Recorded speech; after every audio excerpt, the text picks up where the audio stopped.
I think protest is all about not finding politics to be inadequate for the things that you want to happen. And quite honestly, I go to protest still because even as a politician, and I have a voice and I can do stuff, even so, there are times when I think there's no other way except getting people out on the streets and actually make our voice heard in that way. And it's got a very long, honourable tradition as well, protest in Britain. And I think that almost all the time it's peaceful, almost all the time it's relevant, and quite honestly it's part of my job to be there, but I go because I want to be there. One of my first speeches in the House, I mentioned a protest that was actually happening outside at that moment, and a peer said to me afterwards, that was a bit current for us.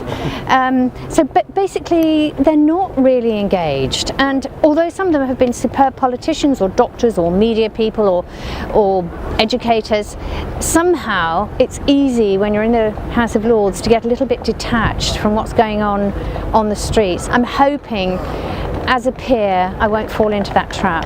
And when you talk about protest, they tend to think it's something that troublemakers do, and it's not something necessarily that respectable politicians do. In the Green Party, it's part of the job.